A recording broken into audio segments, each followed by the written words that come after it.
എൻ്റെ രക്ഷകനും സൃഷ്ടാവുമായ ദൈവമേ, ഗാഗുൽത്താ മലയിൽ അങ്ങേ മരണസമയത്ത് ഞാനും ഉണ്ടായിരുന്നെങ്കിൽ ഞാൻ എത്രമാത്രം ഭാഗ്യവാനാകുമായിരുന്നു. കുന്തത്താൽ കുത്തിത്തുറക്കപ്പെട്ട അങ്ങേ ദീർഘൃദയത്തിൽ നിന്നും ഒഴുകിക്കൊണ്ടിരുന്ന ദിവ്യരക്തം എൻ്റെ ഹൃദയത്തിലേക്ക് വീണിരുന്നുവെങ്കിൽ ഞാൻ എത്ര പരിശുദ്ധനാകുമായിരുന്നു.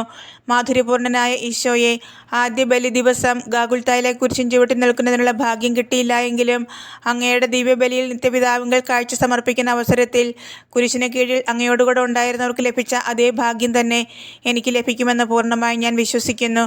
സ്നേഹനാഥനായ എൻ്റെ ഈശോയെ, കഴിഞ്ഞ ജീവിതകാലത്തിൽ ദിവ്യബലിയിൽ അങ്ങയെ ആരാധിക്കാതെയും അങ്ങേ അനന്തമായ സ്നേഹം ഓർക്കാതെയും ഞാൻ പോയിട്ടുണ്ട്. ദയാനിധേ, എൻ്റെ നന്ദിഹീനതയെ വീക്ഷിക്കാതെ അങ്ങേ കൃപയാൽ എന്നോട് ക്ഷമിക്കണമേ. ഇനിയുള്ള കാലം സാധിക്കുന്ന വിധത്തിലെല്ലാം അങ്ങേ വിശുദ്ധ ബലിയിൽ